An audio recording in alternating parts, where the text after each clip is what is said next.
Teve uma notícia hoje em relação a... Não é nem hoje, acho que essa notícia saiu ontem em relação a essa discussão, essa disputa de discursos que está acontecendo em relação a foi golpe, a não foi golpe. E o Ivo Herzog, que é filho do jornalista Vladimir Herzog, assassinado pela ditadura militar, ele enviou uma manifestação ao chanceler Ernesto Araújo, pedindo que ele renuncie imediatamente ao cargo de ministro das Relações Exteriores do Brasil, porque o ministro falou que a ditadura foi implantada pela esquerda. Então, ele fez esse discurso e é muito curioso porque coincide com uma informação hoje, que é a visita de Jair Bolsonaro ao Memorial do Holocausto em Israel e que deixa muito claro o próprio memorial, informações do memorial de que o nazismo foi implantado ou ele é fruto de uma extrema-direita. E o chanceler disse que o nazismo também é fruto de uma esquerda. Esquerda. Sim, sim. Então, é essa guerra de discursos, mas a gente não sabe até que ponto Jair Bolsonaro vai incorporar essa informação tão importante que consta no Memorial do Holocausto, né? Sim. Em primeiro lugar, gostaria de cumprimentar o jornalista pelo trabalho importantíssimo. Eu sou pesquisadora do regime militar há 33 anos. Sim. Eu só estudo regime militar. Desde que comecei minha vida acadêmica, só regime militar. E a gente não tinha notícia de que isso que aconteceu com muita força na Argentina. Sim. Eu recomendo a todos assistirem o filme A História Oficial, que é um filme fantástico e que narra esse desespero das crianças desaparecidas, trocadas, criadas por militares. E nós não tínhamos, até o presente momento, a ideia de que no Brasil, embora numa faixa menor, tenha acontecido essa tragédia, uma tragédia absoluta. Uma coisa é eu sempre digo assim, uma coisa é você lidar com famílias que têm mortos pela ditadura, outra coisa é você lidar com famílias que têm desaparecidos, que o drama é mortal, é uma espera ao lado do telefone de uma vida inteira. E agora, esse drama que é o drama de famílias. Sim. E que é muito sério, é muito grave. Aliás, quando se pensa assim, como é que nós vamos fazer, como consertar? Eu fui perguntando, tem conserto? Né? Isso é tudo muito difícil. Então, o meu cumprimento ao jornalista pelo trabalho magnífico que ele está fazendo. Sim. Em relação ao 31 de março, em relação a esse discurso, essa coisa horrorosa. Olha, eu comecei aqui na conversa com você falando desse destempero, né, da fala do presidente, falando coisas que parecem não ter muito sentido, e de repente vem essa fala da parte da cúpula do governo dizendo para comemorar o 31 de março de 1964. Bom, todas as pessoas que estudam o tema se manifestaram a respeito. É uma coisa abusiva, absurda. Outra coisa, ele trata como se tivesse ocorrido uma revolução em 31 de março. Quem estuda história sabe que revolução é uma coisa muito diferente. Para você ter uma revolução, você precisa não só ter a vontade de mudar as coisas, como também você precisa de uma participação popular muito grande. Veja a Revolução Francesa, gente na rua o tempo inteiro. Veja a Revolução Russa, gente na rua o tempo inteiro. Não dá para fazer revolução sem povo. Aí eu pergunto, que povo que estava nas ruas apoiando o 31 de março, que é nada mais, nada menos que a derrubada ilegítima de um presidente legitimamente eleito, João Goulart, do poder. Né? Então, esse absurdo todo. Essa coisa do 31 de março é muito grave, é muito séria. Eu acho importante que tenha havido uma manifestação recorde. Você começa a puxar as coisas, ver quanta gente se manifestou. Gente até que você não imaginava que teria um pensamento a respeito, que ficaria muito temeroso e nervoso com isso que aconteceu, mas houve essa manifestação muito séria, que impede daqui para frente de fazer absurdos tão grandes. Porque, dentre os absurdos, comemorar o 31 de março é um absurdo total e completo. Como é que você vai comemorar um golpe de Estado? Sim. Golpe tem comemoração? Um golpe é uma coisa ilegítima, ilegal. Não dá para você pensar em comemorar. E agora eu sou professora de história há muitos anos, mas durante uma parte da minha carreira eu fui professora de música. E você sabe que as professoras de música na escola, entre outras coisas, regem o hino nacional nas comemorações.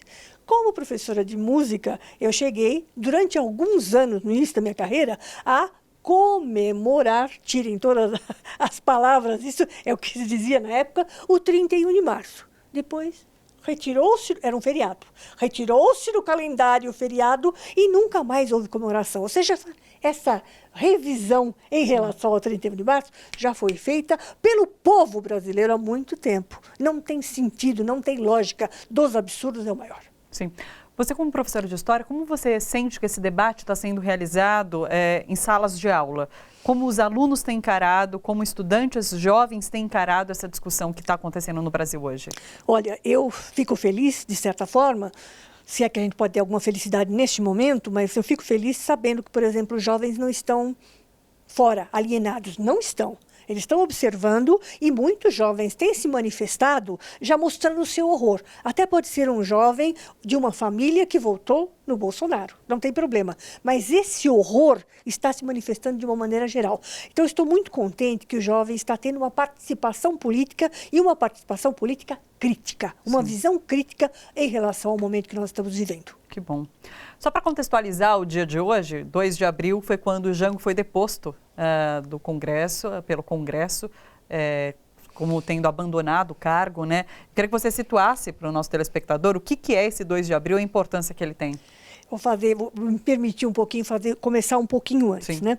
Como é que começa, assim, dos fatos oficiais, essa tragédia toda de 1964? Começa com um general também chamado Mourão, mas era Olímpio Mourão, não tem o mesmo nome do vice-presidente, general Mourão, que fica nervoso ouvindo o discurso de João Goulart na Central do Brasil, no dia 13 de março, e começa a ficar pensando, meu Deus, preciso fazer alguma coisa, preciso fazer alguma coisa. Nessa história, esperando que as pessoas reagissem como ele, os outros militares, os outros generais, ele vê que ninguém se mexe, então ele fala, não, eu tenho que sair sozinho. Então, ele sai de lá de Juiz de Fora, vem em direção à capital, ao Rio de Janeiro, não é mais capital, mas vem em direção ao Rio de Janeiro e, na realidade, ele vai começar a dar início a isso que estava para ter início um pouco mais tarde, no começo de abril. Bom, começa dessa maneira, né? E começa dessa forma já trágica, antecipando o que viria a acontecer depois, né? E se nós pensamos agora, só refaz a pergunta para mim, por favor. A importância desse 2 de abril, Sim. Só explica que foi nesse 2 de abril que o Congresso depôs Jango. Então, 30 de março, 31 de março, nós temos a quebra das instituições e o golpe configurado e o presidente João Goulart, presidente legítimo, eleito, ele estava ainda no Brasil. E o que ele faz? Ele sai de Brasília, porque lá ele não encontra apoio nos militares que deveriam protegê-lo, e ele vai em direção ao sul do país, onde ele tem o seu reduto mais próximo. Ele é do sul do país. Ele desce em relação ao sul, para conseguir articular alguma coisa. Estamos nós no 2 de abril. Ele está dentro do Brasil, ele está lá embaixo, está no sul.